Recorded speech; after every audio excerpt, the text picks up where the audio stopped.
Okay, we're going to take a look at litigation claims and assessments. But before we get into what the auditor needs to deal with, we have to really start with what the accounting rules are in this area. So this table helps to summarize what the requirements of GAAP say.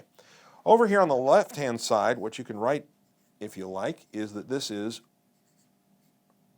how probable is the loss. Is it probable? Is it only reasonably possible? Or is it remote? And then over here, it's all about can you or can't you estimate the loss?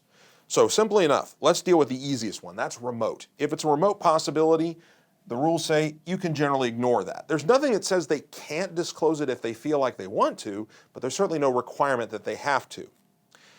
The second one I'd draw your attention to is the top left. If it's probable, meaning the highest level of assessed possibility, and we can estimate the loss. Now that could either be a point estimate or it could be a range of estimates. Then you must accrue that liability and disclose it in the financials. Note that if it is a range, the rule's pretty straightforward. You take the low end and you accrue that, but you still disclose the high end of the range. Now, if we're not in either of those boxes, everything else just requires disclosure. So as long as it's at least a possibility, then it's going to require disclosure, or if we can't estimate the loss amount. So those kind of fill out the possibilities, but the way I like to remember it is if it's remote, chop it off. It's ignored. If it's probable and estimable, then you have to accrue and disclose. Otherwise, you're going to be just disclosing it in the footnotes. So what are the key audit procedures in this area? Well, first off is inquiry. We want to inquire, ask management about unrecorded contingencies. Remember, that's their job. They've got to figure that out first. We're just assessing whether or not they implemented GAAP properly. Second, we're going to look at IRS reports and tax returns. One possible area for litigation claims and assessments, and this is really toward the back end of that, the claims and assessments, would be a tax claim where the IRS said, we're penalizing you, we're charging you interest, and who knows what. Third, board minutes and stockholder meeting minutes may indicate or may have discussion of some potential lawsuit. And finally, and probably the best known audit procedure is obtaining a letter from the relevant client's attorney or attorneys, plural. So for each of these, we have to figure out what kind of audit report should we issue. All right, so for this next slide, we're going to walk through the various audit reports that would be the result of these different scenarios. So let's look at the first one. In the first one, we have an accrual and disclosure, and the note here says adequately. So that tells me the auditor must have looked at it, assessed it, and said, yeah, this is correct. This is what they were supposed to do. So there's no audit issue, there's no accounting issue. So in this case, we're going to give them a clean opinion, and there would be no reason to add an emphasis of matter paragraph in this case. Okay, second one. It says it's adequately disclosed, unable to estimate loss. Well, and they mentioned there was no accrual. Well, again, that's correct. If they cannot estimate the loss, but it's still probable or even reasonably possible, then they have to disclose it, but they do not accrue it. And that's what they did here. So it's the same answer. We're going to give them an unmodified opinion, and there's still no need for an emphasis of matter. Let's look at the third one.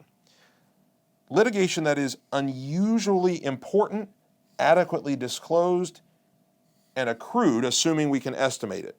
So again, are they following GAAP? Absolutely they are, no question about it. And if we're saying adequately, assume once again that the audit procedures were successfully completed. So that leads us to an unmodified opinion. But it's that phrase unusually important that we need to key in on. Remember that an auditor always has the latitude to emphasize something in the audit report if they feel that it's that important to mention it in the report for the benefit of the reader.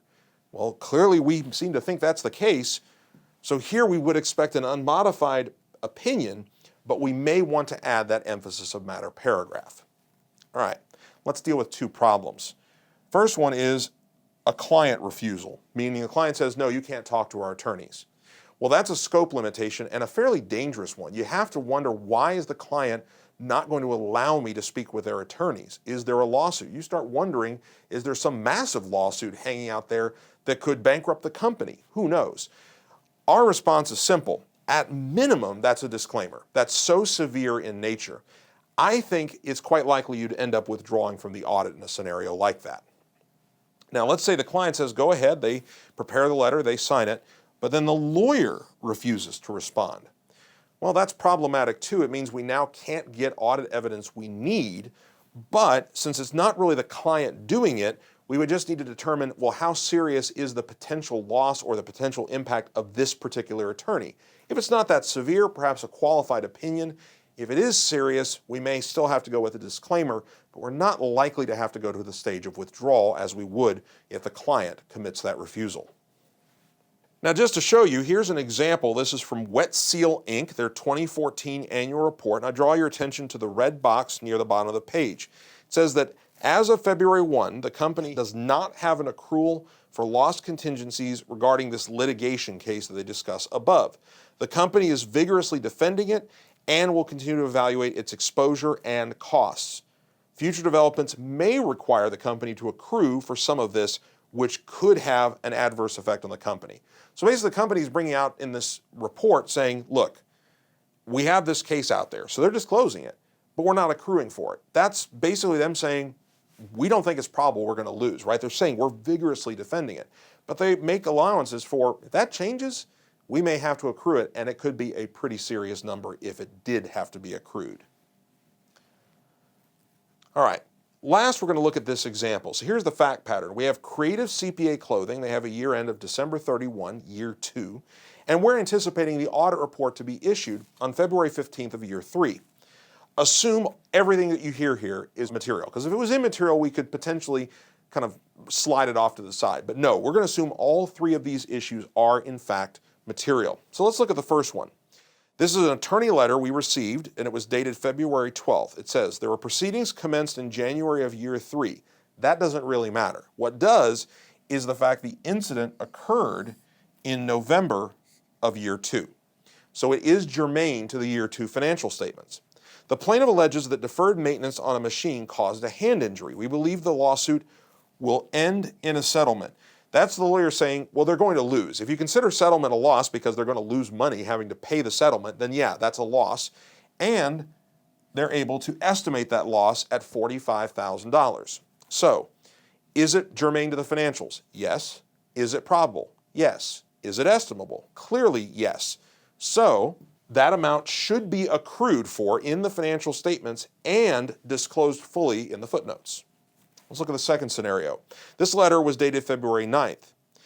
This matter commenced in June year 2. The plaintiff alleges discrimination relating to his termination, and the termination occurred in April of year 2. Still relevant to these financial statements. The plaintiff is demanding $35,000, but the company does intend to defend the case vigorously. At this time, we are unable to evaluate the likelihood of an unfavorable outcome or estimate the potential loss or even a range of loss. All right, so basically saying we don't know, but certainly nothing tells me this is a probable loss, and they can't estimate it anyway, so disclosure is the most likely outcome. Now, we wouldn't talk about amount because there isn't one. We wouldn't disclose anything perhaps beyond the nature of the litigation, but disclosure is still appropriate. Finally, we have a letter that was dated February 12th. It says, this matter commenced in June of year 2. The plaintiff alleges that a product damaged all of her clothing and her washer. The plaintiff is demanding $1,500. We believe this is frivolous and the likelihood is remote. Well, remember, if it's that lowest level, that remote possibility, we don't accrue it and we don't disclose it. So our response here is there will be no impact on the financial statement. So hopefully that gives you an idea with some practical examples how we tackle litigation claims and assessments in the course of the audit.